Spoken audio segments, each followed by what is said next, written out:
Welcome back to another episode of Key Factors Podcast. I'm your host, Mark Jones, and we are powered by ReviewMyMortgage.com, the largest index of mortgage programs nationally. And today I've got someone that I actually just met yesterday on the show and couldn't help but ask and get him here. He has been a real estate coach. He's been in real estate. He's also been in the title business and now entrepreneur and tearing it up.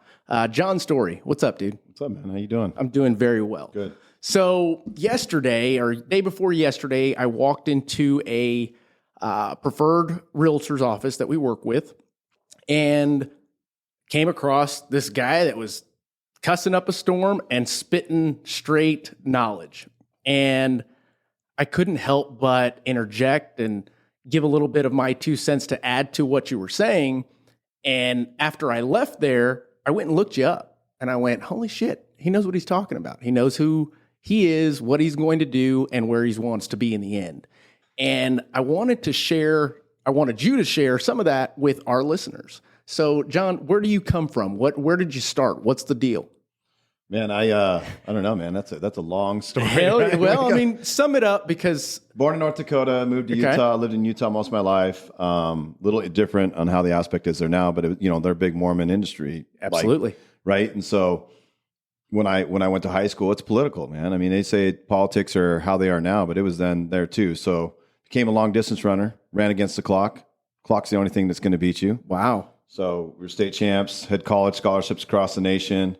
To run. I also had my stepdad and my mom at the time. There's a story with that. They were going to pay all my housing, all the school that wasn't taken care of. And when I was 3 days after I turned 18, I packed all my shit, walked the fuck out and said, I'm just going to do it alone. Okay. So walked out, turned down my scholarships with all these schools that have been recruiting me for years, just said I didn't want to do it anymore. Just didn't want to do it anymore. It just wasn't a passion of mine. You Okay. know, I mean, some people, you look at the guys who are like the high school quarterbacks or any of that, they still live in those dreams, right? They show up and they're, I was a high school quarterback, whatever. Oh, I played D1 ball. Well, who cares? At the end of the day, it's like the people that go to the gym that are so fixated on their body. And when you're 50, no one gives a fuck that you have abs. You're correct. And my wife knows. I've done shows. I've done all stuff. I've gotten in shape. I thought she was going to kill me on my last one, but... But I so mean, we don't do it anymore. Just what you're saying right there, in essence, has a lot to do with discipline and your ability to see focus. beyond. Absolutely. People So I mean, get fixated.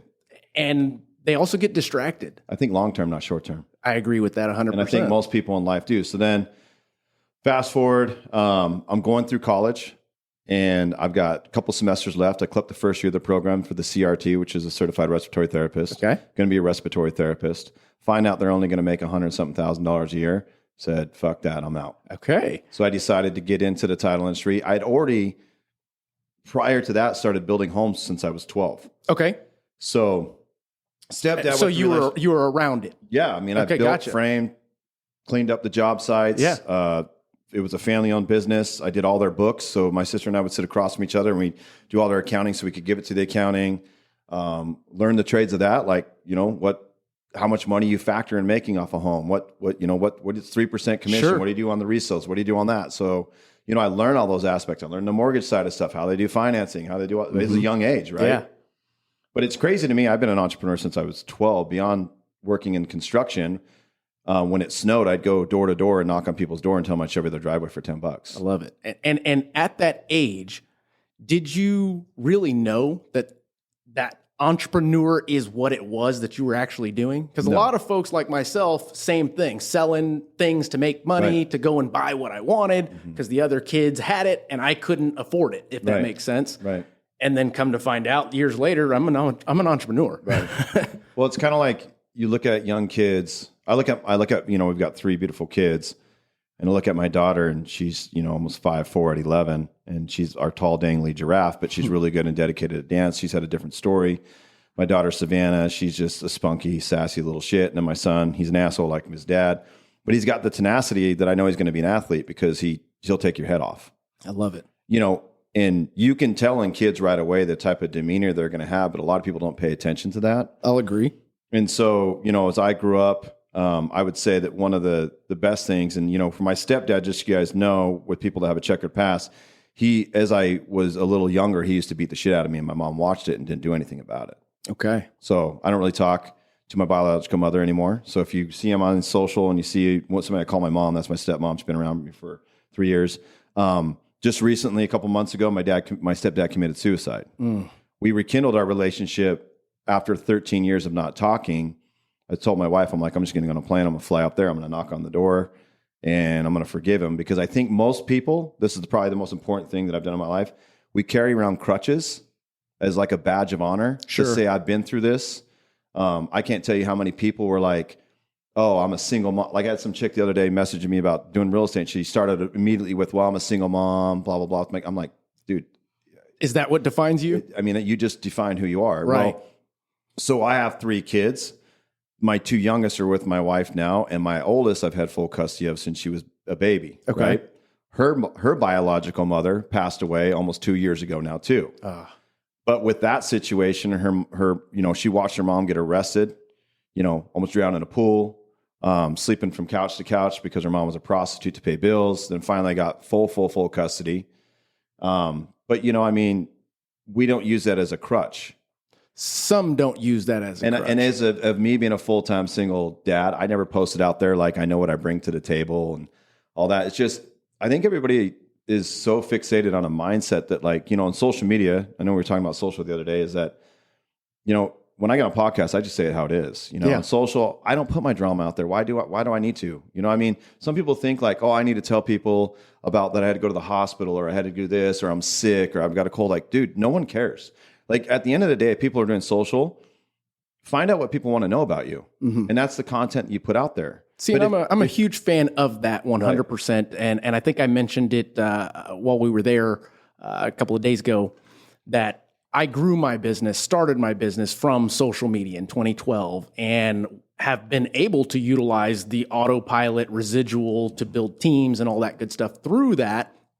And I guess some of the things that you had mentioned line up, and some of the things that you had mentioned, I don't know if it's a different perspective of what I have going, because I believe that people out there 100% want to know who you are, want to see what you're doing, but they also want to see those failures. They want to see, and it almost makes you human, if that makes sense. Talk about them all the time. Okay. Talk about them all the time. I fell on something every day. Likewise. Absolutely. That's how you learn. That's how you adapt. When I first opened my business, I lost $14,000 my first week, but when you drain everything to build everything and walk away from a really high paying job, and now you're believing in yourself, right? Sure. Max out all your credit cards. It's funny. And when I get on stage, like where you saw me, I was just doing a little impromptu, but when I get on stage, I tell people like, look, dude, 3.5 years ago, my wife, I didn't tell her because we had 3 months from our son being born. Now she knows the story to where I told her, I said, hey, we can't really, let's hold back on the house cleaners for a little bit. Yeah. Like, can you just help out while I get through this stuff? She didn't know that we only had $300 in our bank account. Right. And the house cleaner was going to take 120 of that. So we only had 180 until I had a flow of money coming through. Gotcha. And we already had all these bills. We had all this stuff coming through. And I launched it, and I had the nest egg of the 14 to be like, I'm good for a while. And then I lost it in a week just like that. Yeah. And so now. So what was that like? Well, I think people in that situation would panic. Absolutely. They probably fold. They would have gone to their employer, said, I need this, asked for a signing bonus, which I could have done. And I said, this is where I will define my legacy. To where everybody's backs up against the wall, and you have 2 options. You can fold, crumble, go back to what you were doing, or you can step forward and realize the reason that I'm going to be successful is I got 3 littles, soon to be 3 at that time, that are going to look up to me for the rest of my life. How do I, as a father, tell my kids to go do stuff? And I think this is very important to parents, because we got some soft-ass kids out in the world nowadays. I agree 100% with that. And when I look at it that way, I say, look, I said, here's the fashion. I can't look at my kid to go do more if I'm not going to. Almost the same aspect that I relay when it comes to leadership. Correct.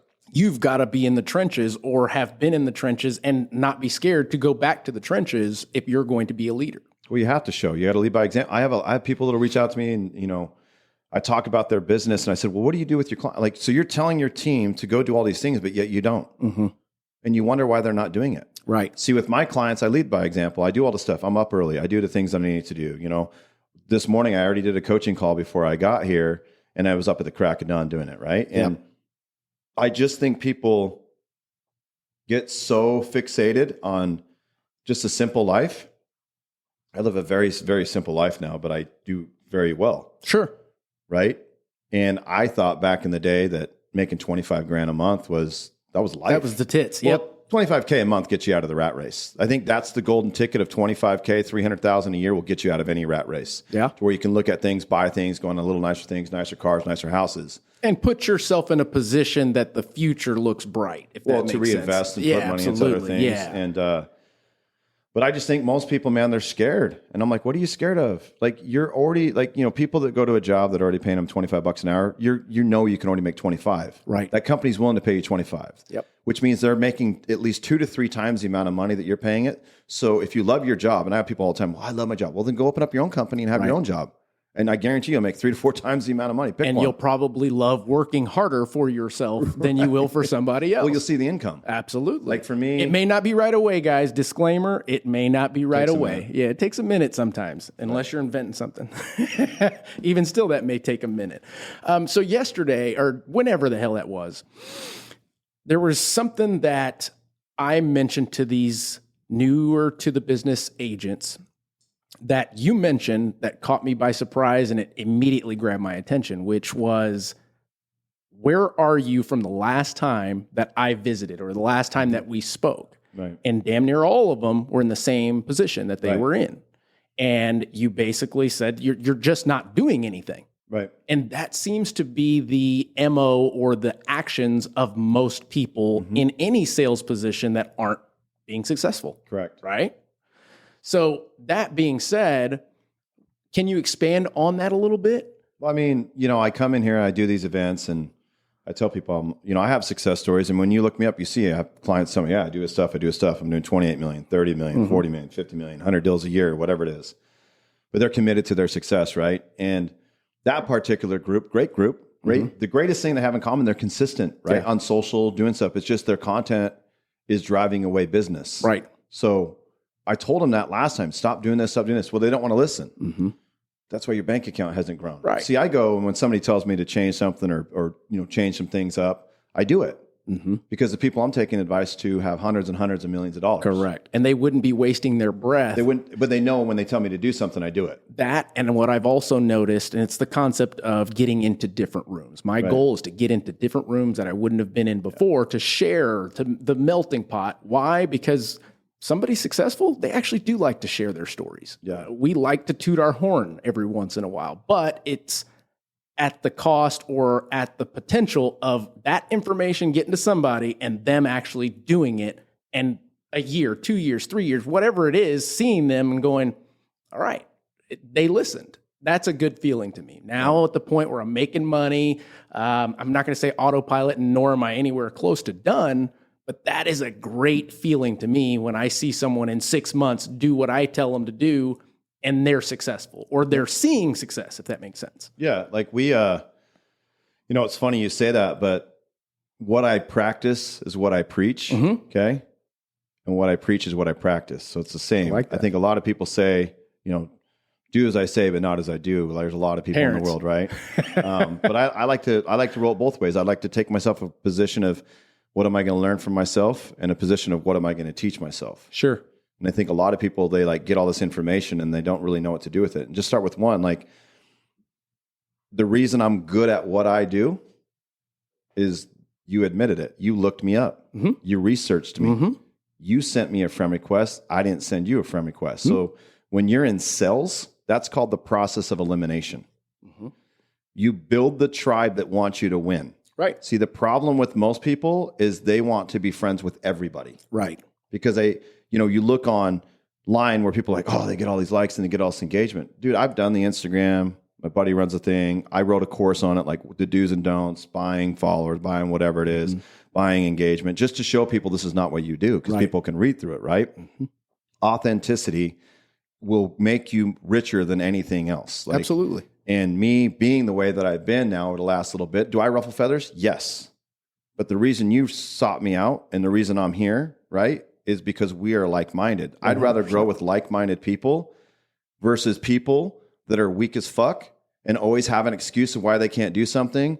Like I've had people like just recently, just from that place where we were just at, they cancel, well, I'm doing this and I'm a mom and blah, blah, blah, blah, blah. I'm like, dude, is that what you're going to tell your fucking kid? You're going to wake up in the morning and be like, hey, I'm going to be lazy as fuck. I'm your mom, I'm your kid. I'm making excuses, but by God, I'm going to make it to the gym and post a selfie and a story that I'm here. Right.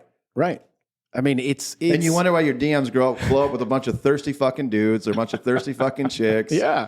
Striking that thing, right? Intent, in my opinion. Their intentions, even more so, the purpose. You've got to have a purpose behind whatever your actions are that fuels everything else. In my opinion, and I've talked about it with a lot of other people. I don't care what drives you, what your purpose is. For me, in the beginning, it was proving my dad wrong, if that makes sense. And I said, I don't most people do that. There you go. And I tell people now, I don't give two shits if you're doing it to prove somebody wrong, show someone up, whatever it is. Take it and add more fucking logs to the fire. Right. So I did the same thing. I think when I started my company, and I've even told my wife that I was just trying to prove everybody wrong that I can do it. And I said, why am I doing that? Like, that's stupid. Like, I don't give, like, my wife, she knows me.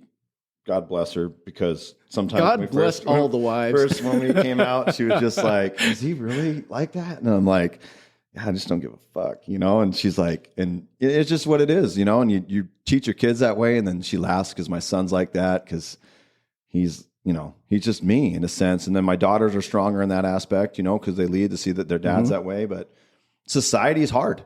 Yeah. Society is hard for people that are always trying to fit in or trying to have the friends. I'd rather have a couple of good friends. Yeah.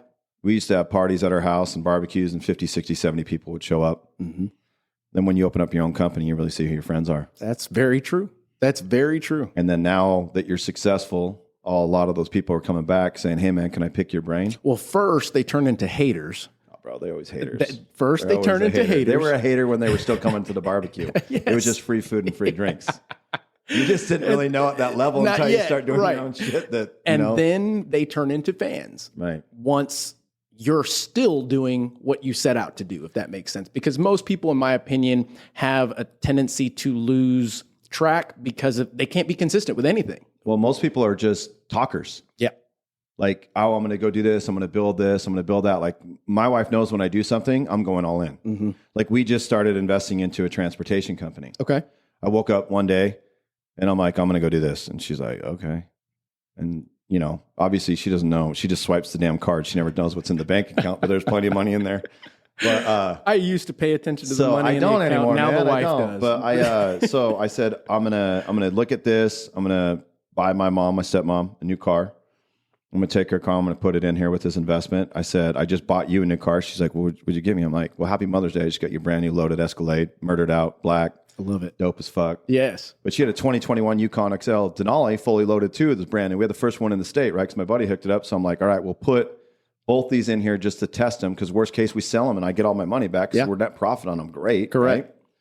What a market. What a market. You got to make some smart moves. I think some people don't leverage their funds correctly. Like, you got to start with small wins versus huge wins. I'll take it a step further. I think people don't make smart moves because they haven't failed enough. They haven't made enough advice from wrong people. So I've been following this kid. I read a book called Who Not How. Okay. Right. So we negotiated a fee. Probably the best book that I've ever read, because it really taught you how to leverage people correctly in the right way to make it to where both parties can win. And so we go into there. We've got the Denali renting for $150 a day, other car renting for $55. I asked people the other day, which one's going to rent more? And they're like, oh, the 55. It never rented. So I just called my buddy at the dealership and I said, I'm going to sell it. What are you going to give it to me? So he gives me a check. It's in our mailbox at home. Got to go get that and cash it. But the Denali has already made me $3,000 this month. Okay. So now I take that, and the way I factored, I said, look, it makes the car payment that I have. And then the other cars that I own from my parents that I bought, it makes their car payment. So now I'm net profit how much money? So now what am I going to do with that net profit money? So then I go to the guy and I said, what else can we do to where I can make an extra $3,000 to $5,000 a month? He's like, oh, dude, if we got a party bus, it'd be great. So I said, great. So I go to her. I'm like, we just bought a 25-person party bus with a stripper pole in the middle. I love it. And she just looks at me because, of course, I got to throw in the stripper pole, right? Yeah. And she's like, well, what's it going to return? I said, well, here's the greatest thing on what I negotiated. I said, They take care of all the stuff. They take care of the licensing. They take care of the fee. He just needed liquid capital and then my marketing expertise because I'm the who to the how and we'll build it and we'll get it rented out. Well, see, now he's got skin in the game. I got skin in the game. My percentage on our split went up higher by 20%. So now I'm net profiting more here. And this, and she's like, how do you figure that all out? I'm like, I don't know. In addition to the smaller concept, you still have that asset that no matter what, it may depreciate, but those really don't. Those really don't. You can go in and rehab those things and do whatever the hell you want to. Then, so yes, I mean, you in that instance are able to see past the right now. Well, I think that if people, where you hit the nail on the head, if people became more consistent in what they were doing and really were focused on fixated on what they're doing in their business. I see so many people that are like, oh, I own 5 businesses or whatever. I mean, you stick to mortgages, right? You own some other stuff. So something that caught me by surprise, I think you mentioned that you taught yourself how to build websites, something like that. I overheard on a podcast that you were on. When I was broke, yeah. Okay. Teach my own goddamn self.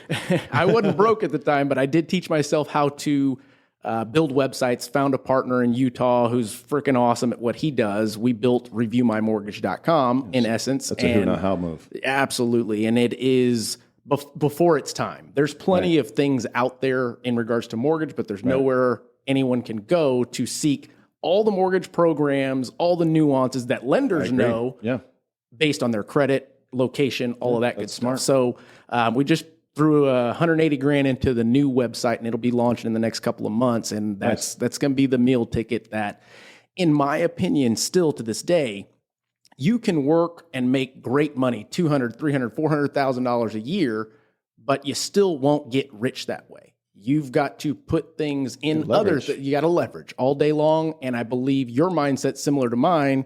You see leverage everywhere. Yeah, I mean, I got a lot of stuff. I do and I don't. So let me just give you guys the full of where I'm at in my life, right? Go ahead.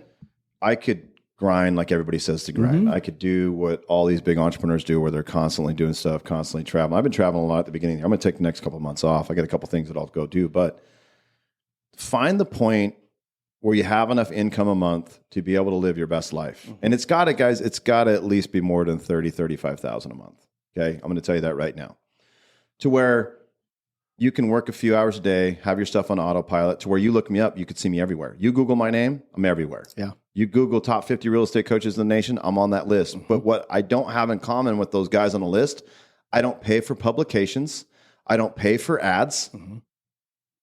And you've done that all organically. Correct. Yeah. I mean, and what's funny is I Googled your name, and just like you mentioned, it speaks volumes, or at least tells the story of you, right? Right. You do the same thing with my name, and I'm competing with doctors, attorneys, things like that, but I'm still on the list. And then once you get to that, it's like similar to yours, where here's my content, here's where you can find me, here's my value proposition, et cetera, et cetera. Yeah. And I think most don't focus on that at all. They don't see that as valuable when we're in a digital age. Or running, I always think it's funny because I look at other coaches and hopefully they take some fucking notes on this shit. You have absolutely no value as a real estate coach or a coach in general the moment you tell your clients to go run ads to get leads, buy fancy ass CRMs. Sure. Okay. And cold call people you don't know. That is 100% telling your clients. Everybody listen to this. I don't give a fuck who it is on the coach. You can get up on stage next to me. I'll make you walk out with your tail between your legs. You are the ones that destroyed the real estate community. You are the ones because you tried to make it all autopilot. Our business has always been 100% relationship motherfucking driven. Yep. And I hope this gets out to all you big coaches that think you're fucking cool because you're collecting and you're doing well. I would agree. But a lot of you are getting paid by these big CRMs to sell the CRMs. A lot of you guys were getting paid by Zillow to sell Zillow, do that shit. And then they screwed everybody over. The factor, and now you guys are all coming around. I see you guys about social media, about all this stuff, the shit that I've been talking about for a decade. Yeah. And now all of a sudden you try to be like, oh yeah, we should be doing this. We should, and you look at our community now, it's like, oh, we need to be doing reels and GIFs. Do you see an Andy Frisella or an Ed Millette or any of them having a GIF in their fucking story? Not one. Do you see them doing stupid ass reels? No. Do you see them doing TikTok where they're going with their hands looking like you got Tourette's? No. Right. They talk in their content. Right. And they take that content and they put it viral, just like my buddy Brad Lee does, or my other good friend, John Gafford. I made a point the other day. I said, your network is your net worth. And I was talking to this realtor that I signed for one-on-one. I said, you know the difference? I said, see all these messages you're not doing? I said, I can call a guy more successful than you'll ever meet here in town. And I guarantee you, I call him and he will answer. And I FaceTime him. And it was my buddy John Gafford. And he's like, what's up, bro? What's up? And he's like, dude, sorry I missed your call the other day. I was on a plane when you called, so I couldn't answer, but I texted you back. And I'm like, yeah, you always get back to me. I said, but he knows I'm not just calling him for bullshit to call him. That's right. I was calling to make a point. I just called and said, hey, dude, I had a great event today. And it just made me really realize that I appreciate you and the values that you brought to me. You know, when he's at his son's lacrosse thing, he's like, yeah, homie. He's like, I got you. He's like, I'm just proud of you. Every time, like when I bought my first NSX and I posted it, within a couple minutes, he called me. He's like, congrats, you earned it. When I bought my Lamborghini, within a couple minutes, he called me. He's like, congratulations. Because he loves the victories, right? Just like I love his victories. And I think a lot of folks see that as gloating, putting stuff out there so that you can show what you have. Nah. It's a little bit of that. No. But at the same time, it's for you, for me, for anyone that does do that and earn their ass off to do that. That's like a milestone. It helps us continue to drive further and more. And you see that and you can go, okay, that's possible. Now what else is possible? Well, I don't think of it as gloating. I would say back when I was trying to compete against everybody and try to justify me do something, then yes, it would be a dictation of gloating, right? Yeah. I've gone through it. I can't say we've all. I've gone through it. I'm just at a different stage of my life. I just don't really give a fuck, right? And I've really adapted that. And the way that I look at it is that why would I put that kind of car on my vision board? So I see real estate agents or people every year doing vision boards, right? They cut out shit they want to do, or, you know, most of them is traveling a car and looking a certain way. They don't get the car. They do a weak ass trip, and then they don't even, and then like the mindset of their body, they don't get it there because, dude, it's hard. I've done shows. I mean, I remember, you know, she's meal prepped and done all my shit for how many years, and now I'm just like, I just don't want to do that anymore. Now I think she's happier because I'm playing a lot of golf with some guys. And I'm not on the show quality where like we can go somewhere, we can have cocktails or drink, you know. But when I wanted a supercar, I wanted one. It's goals. I mean, it's not so much that, but like, you know, it's setting a precedence when I go back to being a father. You know, I'm dropping my kid off to school in a Lamborghini. Or my other car that I have that's a Range Rover. Right. It's my other daily driver. And I got them to match. They're both white with black. That's dope. Yep. But my daughter one time, so just so you understand why people don't make those moves and they have haters. My daughter one time, she came home and she's like, Dad, because I was like, I'm taking you to school. She's like, no, I'm going to rent a bus. I'm like, no, I'm fucking taking you to school. And because I like those little moments, right? Absolutely.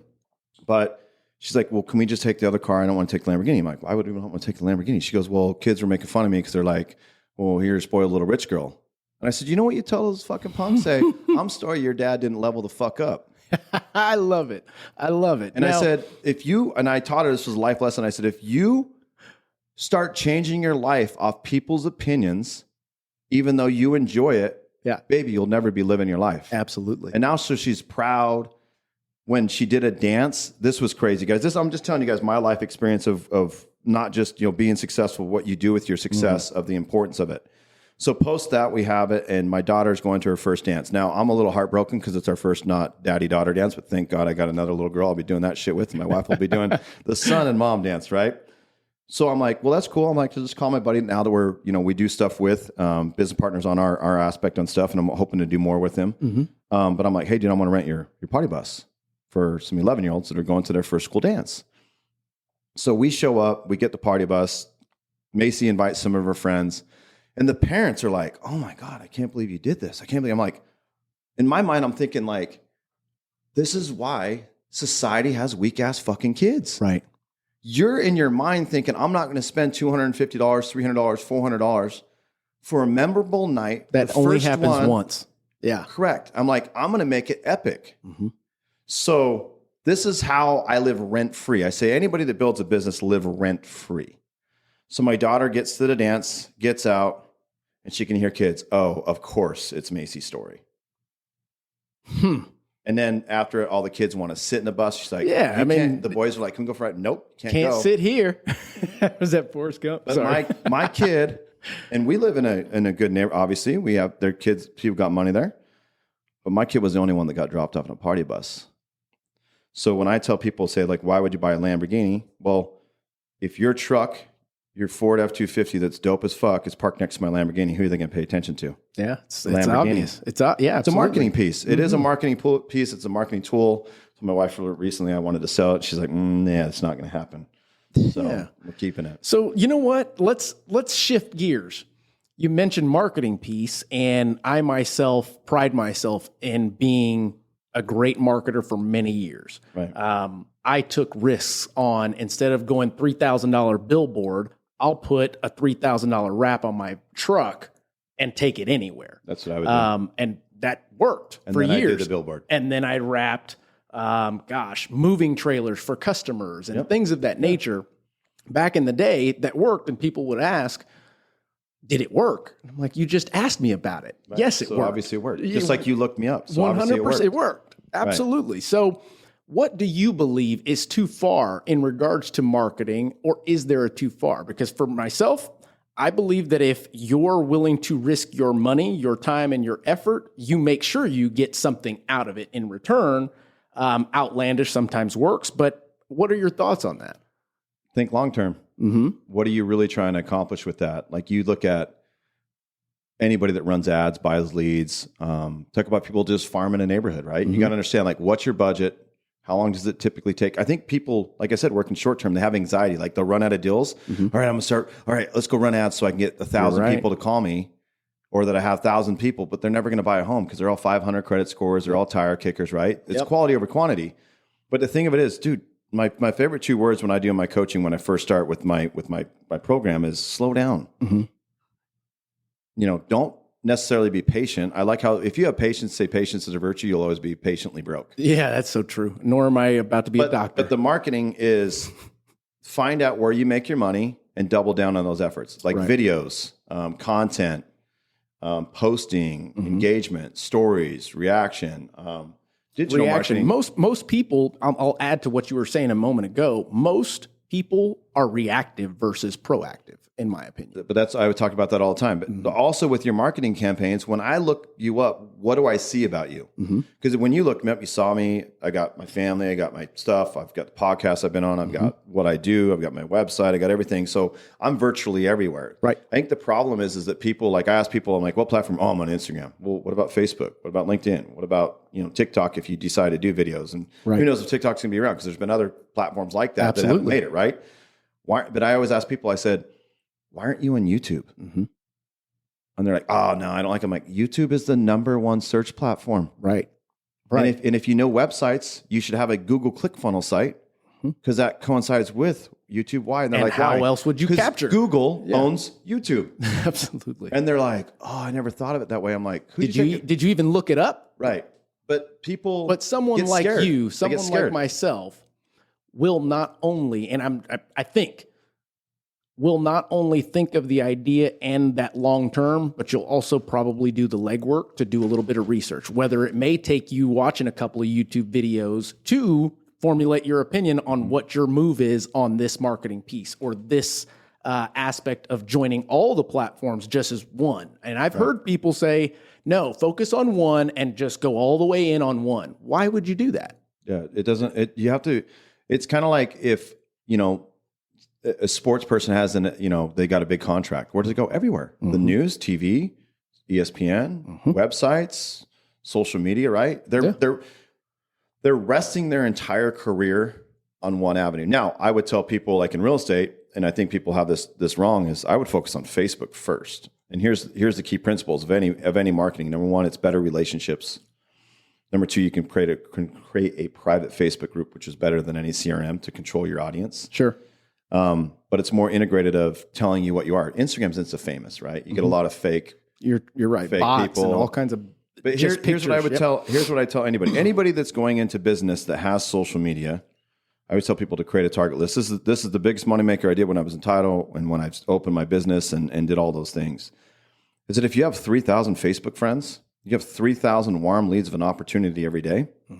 You just do nothing with them. Correct. Because you're not liking their posts, you're not commenting on it. And it's interesting to me that people, especially in the real estate industry, will still keep putting out certain content and no one likes it, but they'll still do it.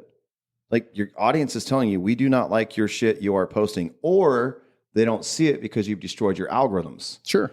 I listened to somebody the other day, I'm going to drop their name, it's fucking stupidest shit I've ever heard in my life, saying there's no right time to post on social media. There's not a right time to post on social media. And maybe they listen to this, and I'm going to tell you that's the stupidest fucking shit I've ever heard in my life. Absolutely, yes, there is. You are running a marketing campaign. Mm-hmm. During the week, when do consumers wake up that are going to go to work that are going to use you to buy and sell home? 6 to 6:30. Sure.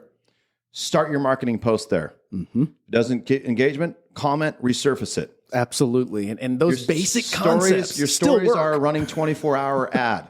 You are running a marketing campaign, but your content's going to dictate that, right? So have hobbies, habits, interests, activities. But when I heard somebody say that, and I'm like, that's the dumbest shit. That's why you've never been successful. That's why you think you have been, but there's not, right? There's a lot of people that say that. There's absolutely. But the main few viewing points of the day are 6:30 in the morning during the week. Right. 11:45, resurface it right before you go to, because people are going to go lunch, what? Get on their phones, excuse me.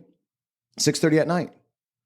We have to, as a business related, depending on any of your businesses, you have to make sure that you hit the high peaks of the time when your consumers are going to be on the phone the most. No, you're exactly right. The problem is we base our business off when we're on our phone and of convenience. Convenience. That's what I was going to say. When it's convenient for you. And in my opinion, if you're going to be intentional and you don't want to make the time for it, they have things that you can put it in there and tell it when to post certain things. Now, back to your point about the canned, it has to be in the moment type situation. I believe in that 100%.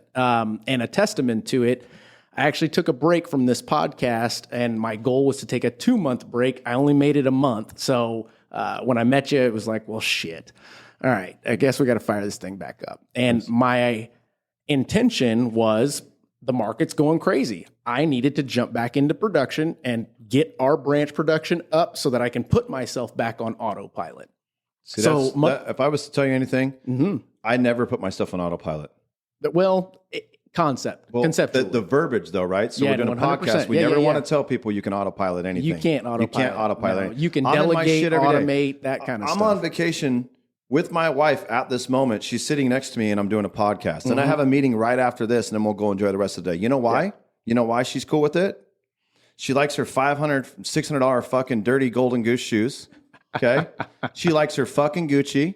She likes her Cartier on her wrist. Yep. She likes to be able to swipe that shit when she spends my wife spends $7, and that may not be as much some. She spends $7,000 to $8,000 a month on her Amex. Because I told her last year, I'm like, babe, you spent like $7,000 a month. You know what her response was? We got some free flights. No. You know what she said?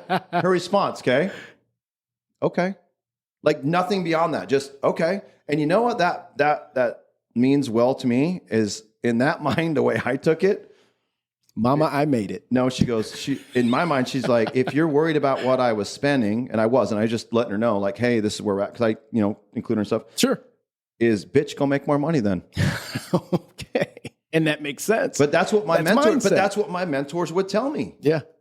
See, the problem is people will fight, and the reason that people aren't successful, if you're always just worried about the finances, every move you make, you're just trying to pick up pennies. Yeah. So with me explaining her on the transportation stuff, hey, we're doing this, now she's excited about it, right? Because somebody came and picked her up, took her to the airport, she got personally drive, she did that kind of, so she's like, it's kind of exciting. We'll have something we can do. I got another avenue I'm going to try to close today.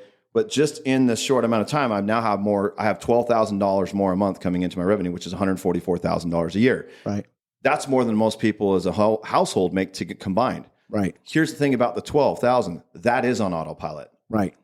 Residual. Well, right. Because the money that I make is never on autopilot. Now, that's why I read the who, not how. Okay. Is find somebody where you can have the avenues of your interests or where you can use stuff, right? This is anybody leverage everything. I think a lot of people think they're a one-man band. Leveraging people for stuff when you first start is knowledge. Okay. There's free knowledge out there. There's podcasts like this. There's YouTube. Read a fucking book, learn from it. Here's the one thing that I will tell people, techniques on reading a book. This is the best thing that I do. Read 8 to 10. You know why Andy Frisella has you read 10 pages a day? Absorb the fucking content you read. Yeah. Okay. relating absorb to the that, content you read. relating Put to it that, into your shit. I'm 100% ADD, ADHD, so I'm bouncing off the walls. Right. I didn't read my first book till I was 22 years old. Right. First book I I've ever always read read was books. Rich Dad, Poor Dad. I'm not joking. Right. I didn't read any textbooks, any of that Right. stuff. Assigned reading, Cliff Notes. That's me. Internet age. I was getting the Cliff Notes online with Netscape and stuff. But as I moved forward, you're right. Taking bits and pieces of it, if you can't listen to it in an audible, and even still audible, I've got to listen to them 2 and 3 times, which that's not a problem to me because I know that I can't grasp it the first, second time sometimes, and I dedicate the time to make that happen so that that stuff sticks. Well, I think a lot of times, and this is full transparency of like where I would be, as a lot of people will start an activity and they'll get interrupted by their phone or they'll get interrupted by something and they stop. And then they come back to start to do it. Like my integrated training platform that I have, the realtors would be like, why pause it for a minute? And then it started me back at the beginning of, right, be committed to the task at hand. Yeah. Focus on the one thing. If you thing. learn to be committed to the task at hand, you'll learn to be committed at all the tasks at hand. Yeah. That makes perfect sense. Military, they do the same thing. I'm not a military person, but by all means, that's just the concept of that. And it resonates and it works. Why does it work? Because we've proven it. Like I don't make my bed every morning. My wife makes our bed every morning, which that's just something she likes to do. But likewise, I don't make our bed, but that's just something that like she likes to do. And she's a great mom to our kids. And, you know, people have looked at our life where, you know, you talk about a Lamborghini or whatever, but people are like, oh, why do you have a house cleaner? Like, you know, why do you have a nanny? And I'll tell you the funniest reason of why I got a nanny.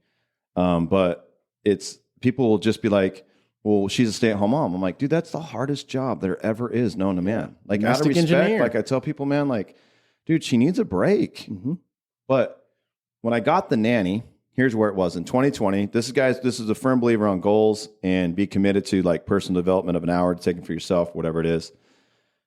I wrote down the things that I wanted to do. I like golf. I like to snowboard. I like hunting, fishing, doing that kind of stuff, you know, traveling, personal just breaks. And I told her, I was like, I don't do any of this stuff. I'm like, so I'm going to start doing that. So I started playing golf again. I call it whack fuck. But I remember we went on our first trip and I'm like, I got killed. She's like, what do you mean? I'm like, I lost like $4,000 gambling on the course. I didn't know what the hell I was doing. And she didn't bat an eye, you know, and at that time we were doing good, you know, but now like this last month, you know, just betting and having fun with the guys, I won $7,000. I've gotten to a big tournament in the pool and it based off that, you know, I mean, so I won $7,000 playing. I'm like, shit, I'm getting better. You know, I mean, you know, things you progress, right? Right.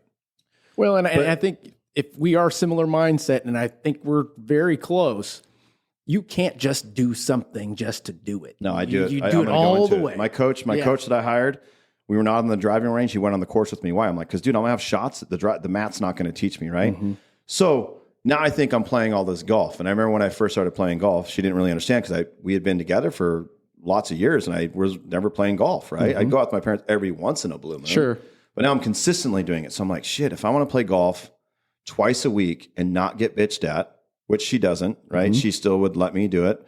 But I remember one time I come and she's like, God, you smell like booze when you get home and you're like stinky. And she's like, does it really take like 8 hours to play golf? I'm like, well, they have this thing called the 19th hole, which is considered the bar.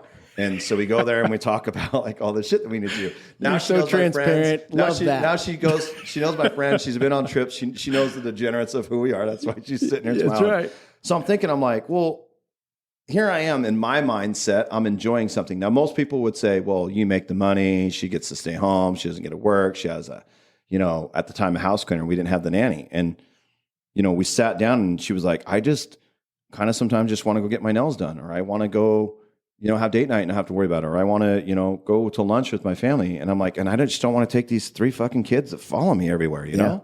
Yeah. I said, well, okay. I said, why don't we go get a nanny? And I'll do it and I don't need an assistant. Like, guess you guys know I run a huge company by myself. I'm efficient as shit. And like, why don't we just do it for 15 hours a week? I'll allow a budget for that. We pay somebody $15 an hour. I'm cool with that. If you're cool with it. And in her mind, she's like, yeah, I'm winning. I'm going to be able to do this. In my mind, I'm like, I can go play golf twice a week and not get complained at.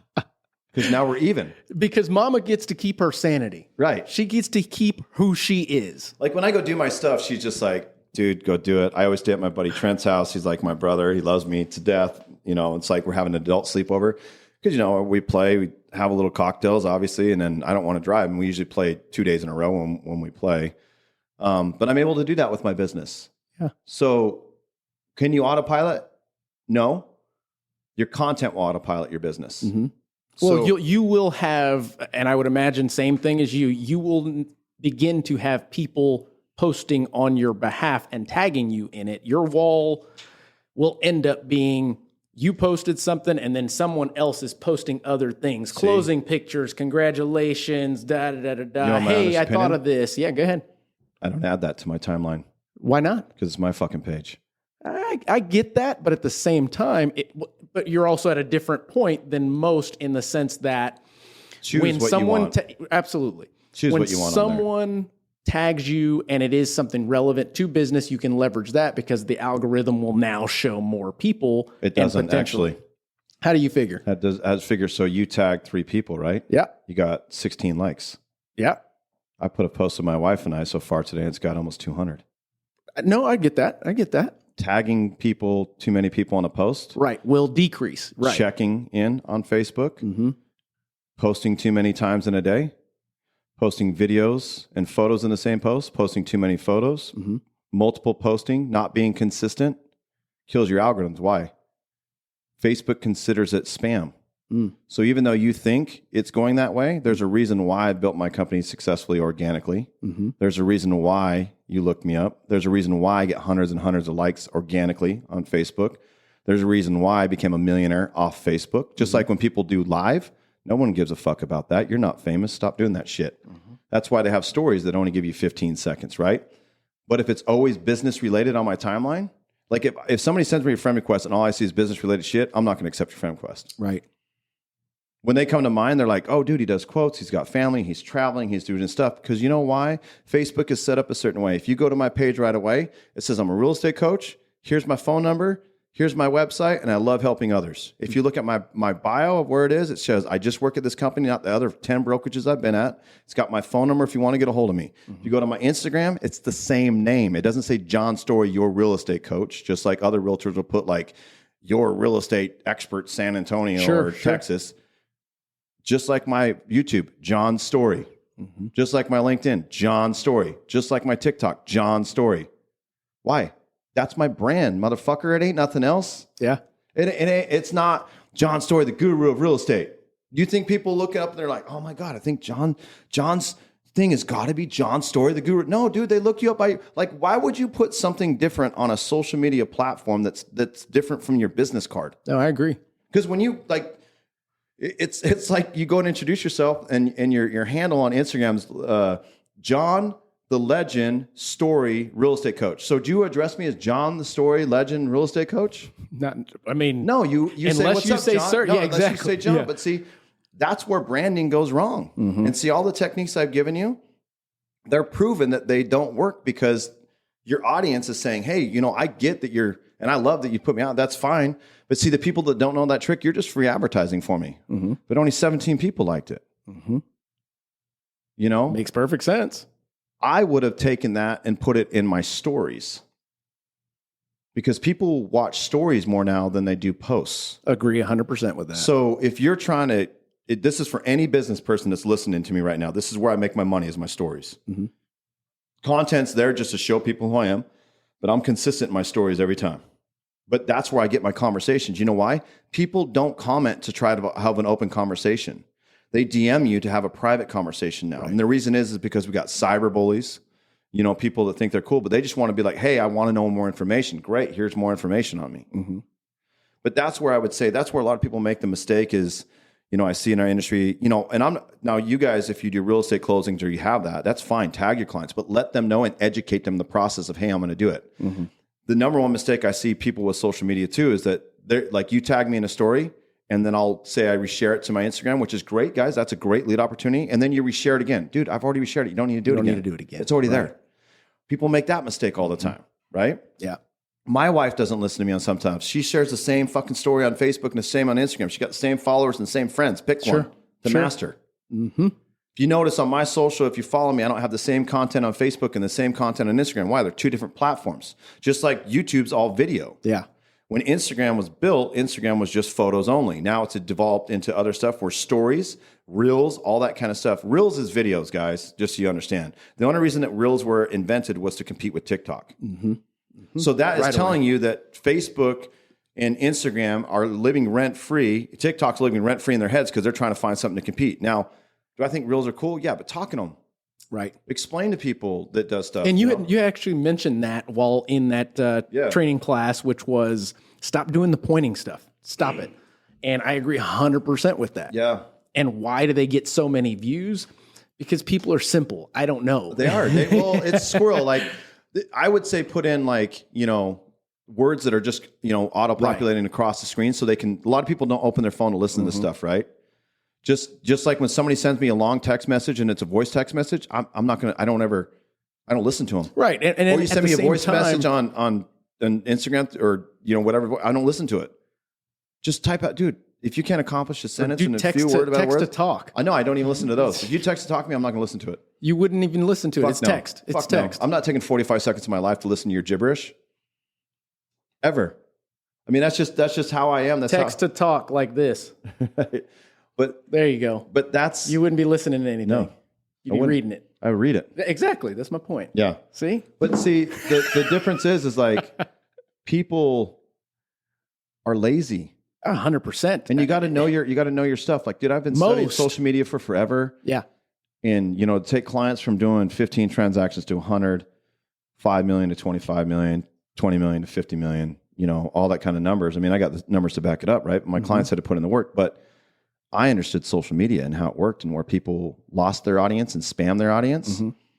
So if 16 people loved it, some of the stuff that you may have put out there has shadowed your audience to where they're not seeing it because Facebook recognizes spam. But if you did it correctly, you may have gotten 76. Yeah. See, people only look at the 16 or the 20 or the 50 or the 100 or whatever it is. Like a hot chick that posts a selfie, they're going to love it, right? And I look at all these realtors. I'm like, well, how many leads did you get off it?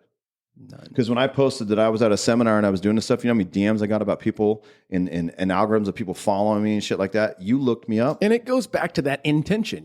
Lady, you want to go and post a picture of you looking good, that's fine. But know that you did that because you want self-esteem or you want something along those lines. You don't like yourself. Correct. You don't like yourself. If it truly was intended for business, you'd have it to when they click your picture, it takes them straight to a form about you and what you do. And if you'd like my services, put your information in instead of them going to your DM.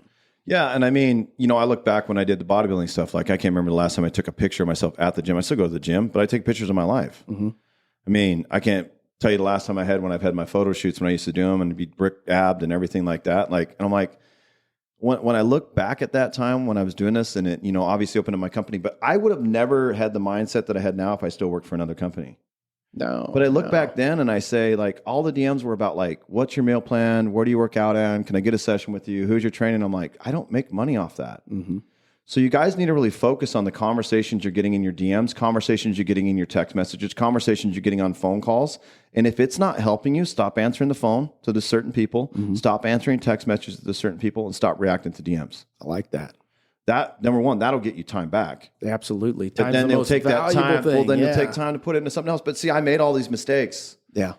And I tell people, don't do these things. And this is where my clients that were doing 5 million, that are now doing 25 million, right? That never thought that it would be there. And the reason that they couldn't do the 25 was time because they kept wasting. Because I mean, we've got a client, Carmel Lance, that's done it. She'll message my wife or tell them, she's like, I just bought this purse or I just bought these shoes. Like, she didn't look at the price tag. But when you did 5 million in business, only making 100-something thousand, you did it. Now, when she made $500,000 last year, she's like, thank you. Right. Now, let me ask, have you heard of the focus funnel before? Referenced? In essence, it's basically taking everything that you do, which I coach loan officers, agents, the same concept, which is take whatever it is that it takes to be you in a day, in a month, whatever the case, and put it down on paper. And these are the tasks, these are the things that it takes me to make money. And then go through the list and go, okay, what can I automate? What can I delegate? What can I eliminate? And everything left, I've got to do. Is that how you've consistently been able to continue doing what you're doing? I have 0 employees. So you know why? Why? Because they're all lazy as fuck. Well, that's very true. Not all, but yeah. Everybody, people in general. Here's what I would do. If somebody wanted $4,000 a month, I'd give them $2,000 salary, and they earn the other $2,000. Right. Most people you sit across from, they'll be like, "Well, no, I need the $4," Well, then you're fired. But most people they don't believe in themselves to make that happen. Customer service, and I wouldn't say everybody's lazy as fuck. I guess I shouldn't have said that, but a lot of people are that I've interviewed. They get it. My listeners are not punks. All the people that make 20, 25, $30 an hour, you are lazy. I will say that 100%. You never try to do more. And if that offends you, I'm sorry about your problems.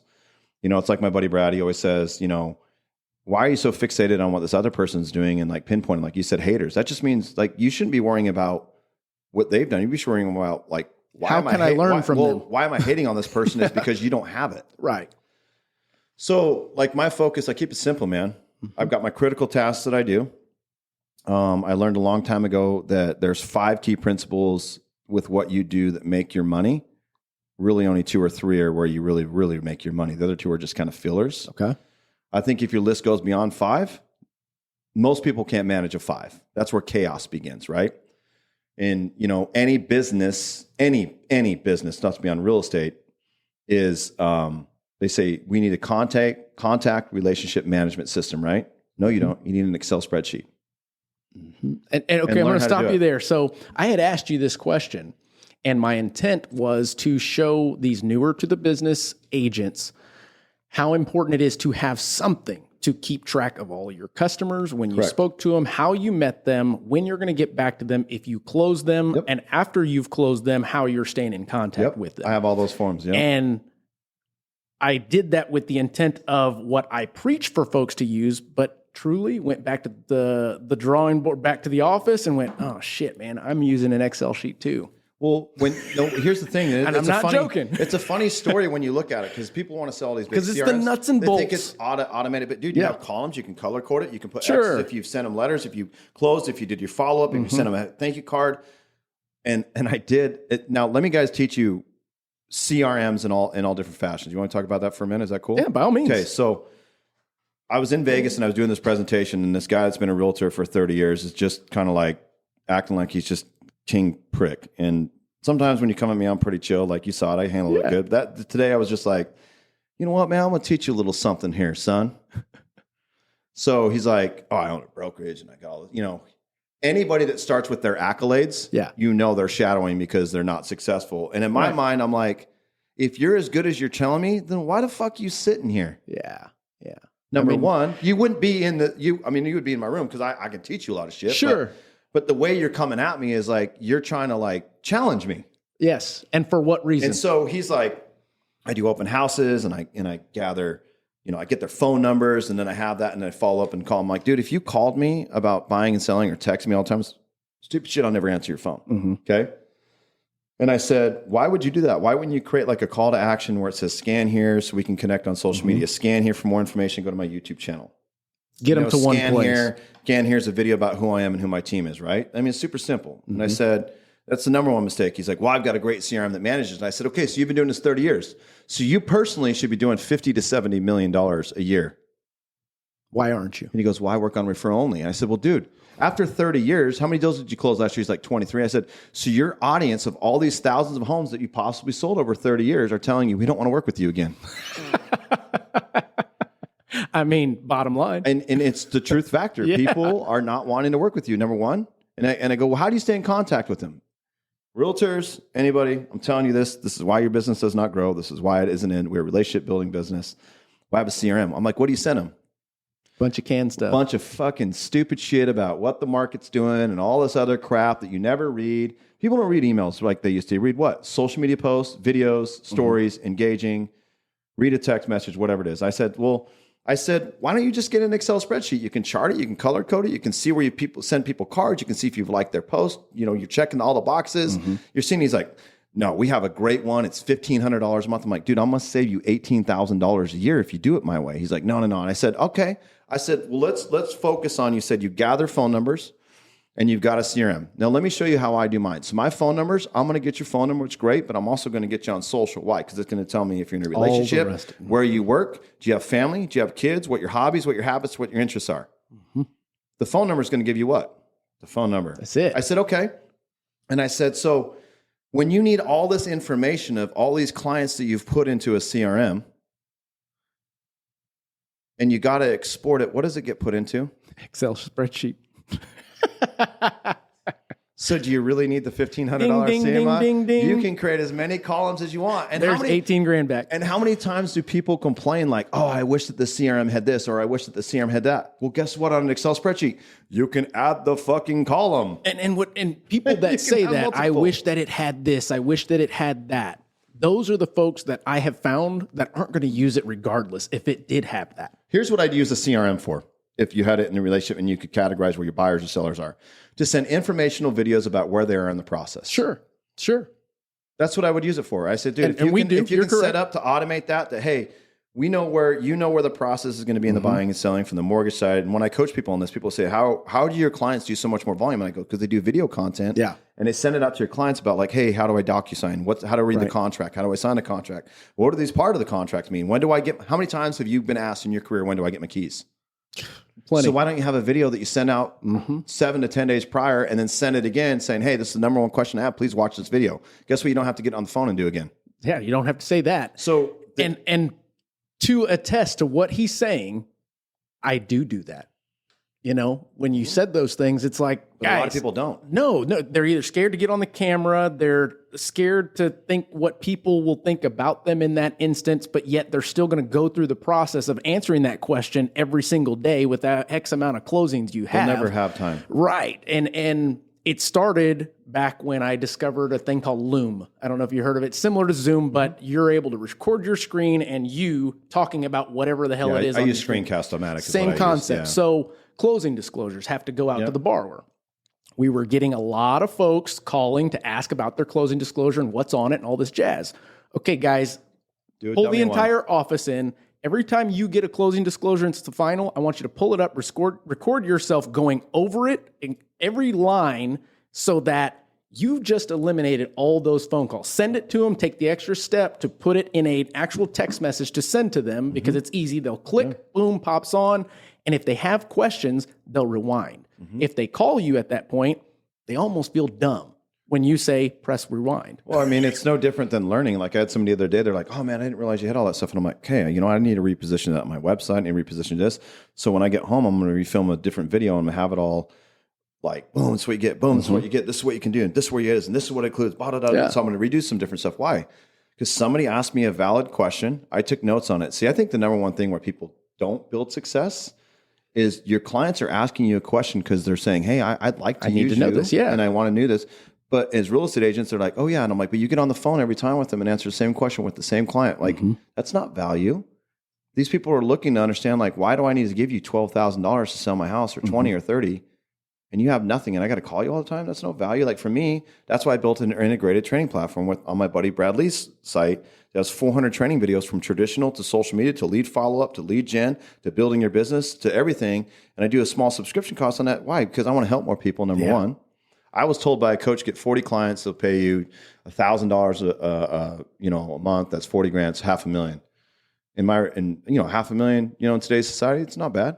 But I looked at him, I said, dude, that's the stupidest idea ever. Now, most people would think I'm crazy, right? Because I could have 40. You know why I didn't want to do that? I don't want to work 40 hours a week. Makes sense. I have kids. Makes sense. I want to hang out with my kids. I want to wear no pants like my son does at 3-year-old and think this is the greatest thing Board since shorts life. and a smile, baby. Right. I just want to walk around, hang out, and do that stuff. But I want to go golf. I want to travel. I want to be able to, like, after this, I can go the rest of my day and my phone doesn't blow up with people. People, I don't know. It's just... Well, just to spotlight what you're saying, in essence, there's two things that people complain about in our industry, in this industry. I want to make more money and I want more time back.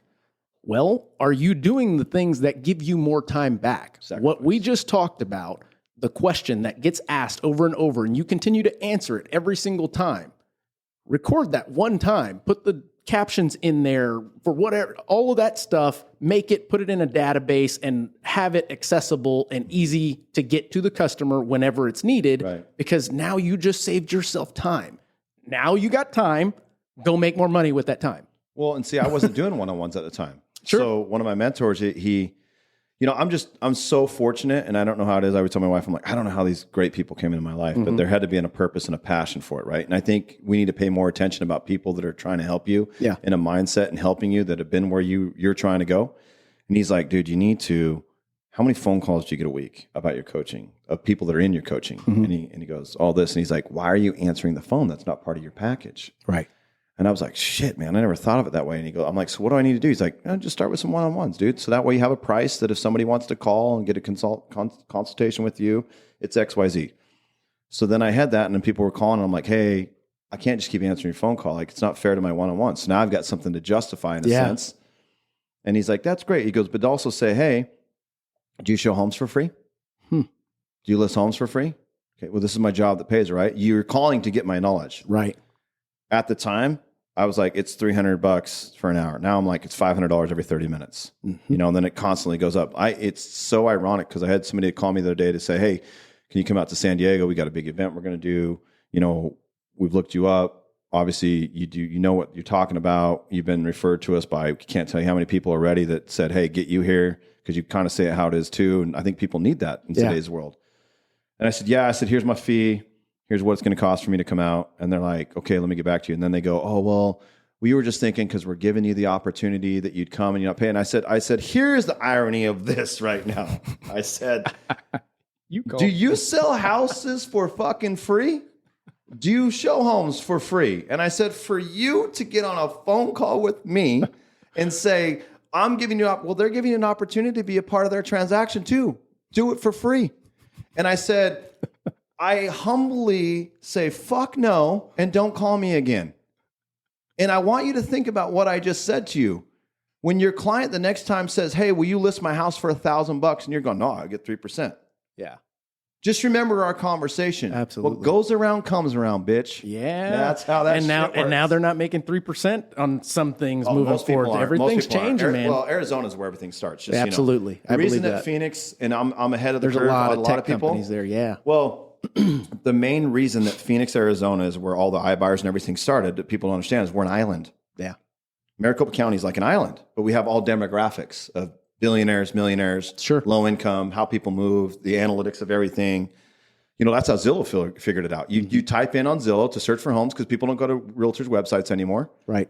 Or realtor.com, and you type in the bedroom, the bath, what you can afford and the price point, and you look in the area. So that's where they're like, oh, we're going to target. That's when they try to do the buy homes. Absolutely. But they flipped them like shit, dude. That's why I didn't really backfired on them. You got to have some nice shit. Absolutely. Not cheap-ass carpet in a home, no, right? You're right. The good news for them is they were already a powerhouse, and that was a separate division.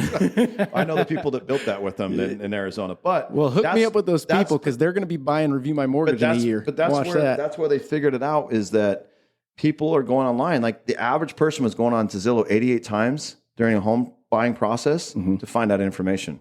Because why? They're realtors, loan officers. None of them had content out there to explain all the things they were looking at. Deposit? Yeah. What's the home warranty? How does the home inspection work? When do I get my keys? How do I get finance? How do I do all this shit? And realtors we're always coached. And think about this. Get your phone to ring. No, get your phone to ring with a qualified person. How do you qualify them before they get on the home? Just like you looked me up. You're going to be like, I'm not just going to put anybody on my podcast, maybe, right? I'm going to research this person and see where it is and see where they're at before they do that. Now, obviously, I have more content. I got more things to come out. I get asked a lot of times to go do things. But now, the cool part is, man, I can kind of pick and choose what I want. I'm at the point, it's like I told my wife, we're at the point where I can do a little bit more. I'm going to take car the next couple months off and just chill with the fam. Sure. I'll probably go on some personal trips. I got some personal trips come up. I'm going to try to get to where we can go somewhere again. Just kind of get the hell out of here. I like it. But I like it. But I'm still going to be in my business. I'll do some Zooms. Yeah. I'll still do my coaching calls. I got a couple little events, but I've been traveling nonstop since the beginning of January. Gotcha.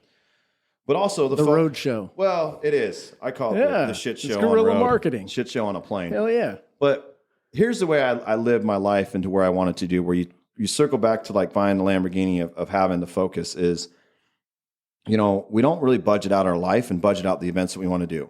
And I went to this amazing seminar, and one of the speakers talked about one trip. You do many trips throughout the year, but do one trip that's so epic that you think and talk about it, and it creates a shit ton of conversation about it, right?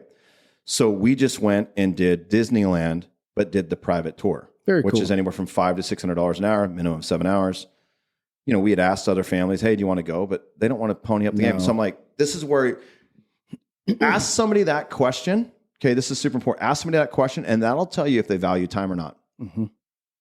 They will tell you that that answer right there, when you ask somebody and tell them how much it is, they would rather sit in line for 40 minutes being at the happiest place on earth, apparently, that they thought, versus going right to the front of the line. Well, it's the same concept as, telling the layman that they've got an opportunity, but they need to invest $500. And then they start asking you all these questions. Right. But you ask a mindset of a millionaire or an entrepreneur that is on their shit. I've got an opportunity for you to make millions, whatever the case. Right. But I need $10,000. Right. It's been sent. I've done it, man. It's been sent. Yeah, I've done it. I 68,000 Does that make sense? day, and it didn't do shit for me in a year, and got 40 of it back, and the attorney's going to get the other part back. There you go. So you get that concept. No, man, I get it. John, how old are you, man? 41. Okay, good deal. I guessed 38. I'm 35. Okay. So I'm following and picking up the things that you're laying down, and I'm truly appreciative of you joining us today. And I learned a lot more than what I could get online, but at the same time, you are exactly who you're painting to be, and I love that. I appreciate that. There's so many people that when you meet them, you're like, really, is that who you are? But Right. when people meet me, they're like, dude, awesome to meet you. Like, yeah, man, awesome. Well, I mean, that day you met me, I looked damn near the same. I wear the same shirts, dude. Hat, snapback, flip back. But I'm a lender. I got tattoos, all this jazz, but at the same time, I know my value at this point. I've created what I'm still building. And I can't. Be yourself. Yeah, absolutely. If you're in sales, I mean, don't dress like a slob, Right. but dress to where you're comfortable, to where you have the confidence. And that's your target audience. I mean, you don't do need to have a business suit and tie. with who you like, know, and trust. And you've got to be relatable. They seek you out for business on social, back to all of your points, because they like you. They like your content. They want to get to know you. They want to know more about you. So when it comes to social, post you. Don't be some actor on there. Other than being at a wedding, I don't know, babe, when's the last time I wore a suit? That actually I needed to wear a suit. See the look on her face? She's like, I don't know, man. Like, I just wear this. But it's be comfortable, be present. Like, I'm going to record a bunch of content and my stuff because I was on a suit when I did it. And now I'm like, that's not me anymore. No. But the reason it was me is because I was programmed in the corporate world that that's where it needed to be. And because they were paying me the salary, I had to be their bitch. Yeah. In addition to, there's levels, and that was a learning milestone for you. You had to go through that. Great learning experience. To get to this. It's a great learning experience. And I said this before on a couple podcasts, and it's really resonated, is that in our industry, okay, follow me, when a realtor switches a brokerage, a title company switches to a different company, you guys switch to a different company or whatever it is, we're congratulating them. But Why? You made a lateral move. I've always thought that's funny. I did it on my podcast the last time, and I'm like, people will switch companies. I'm like, congratulations. You don't even know why they moved. You might have gotten a little more of a pay raise, maybe, but I'm like, you made a lateral move. You're not making any more money. And you uprooted your business. Somebody's still signing the check with your name not on it. And I see people all the time, oh, I made it here. Oh, I've got a huge announcement coming, everybody. Huge announcement coming. Cannot wait to announce this tomorrow. I've got this. I have people that be like, I have a huge announcement. And they're like, I'm going to be a brand ambassador for this company. I'm like, me and a company you don't know.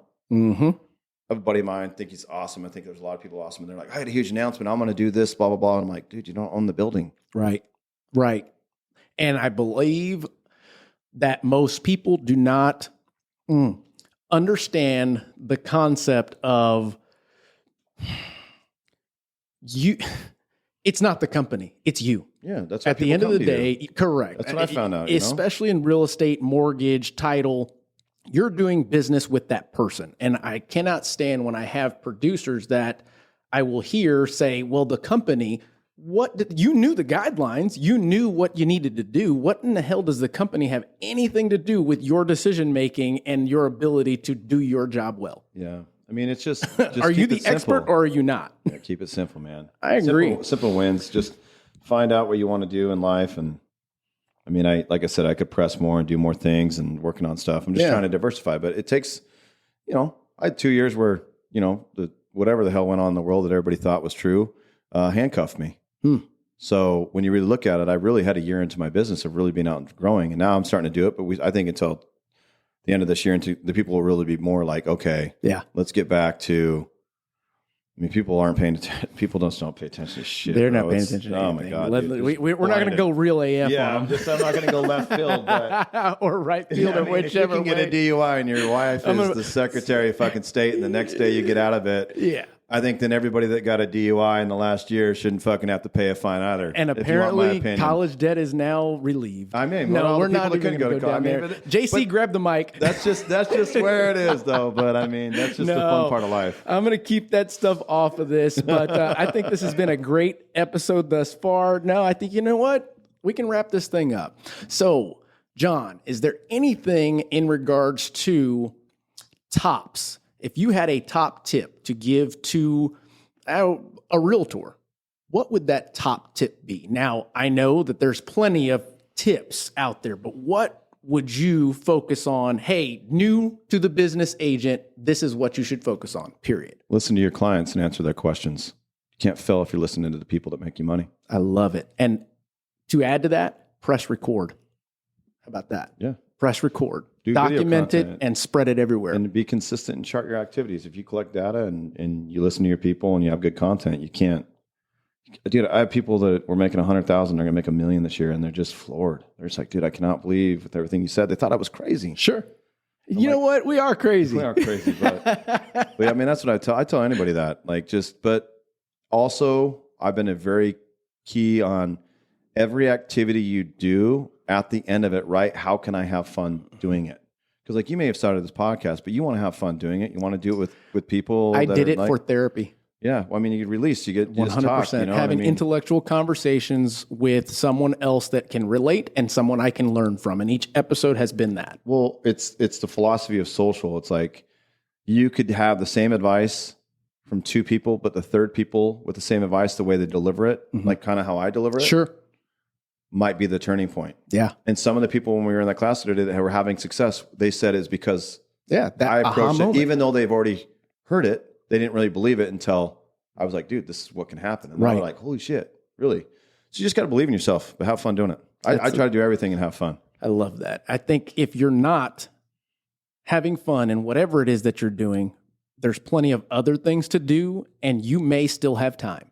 So, guys, Jon, first off, I want to thank you. Thank you for joining us on this. Thank you for sharing that insight to plenty of different things. We talked a whole lot of different topics on this episode. So you guys, if you believe that this episode could help someone in your life, around you, a friend, maybe somebody is doubting themselves, maybe someone is looking for that delivery to be told what they need to do in this manner from a man like Jon, share this.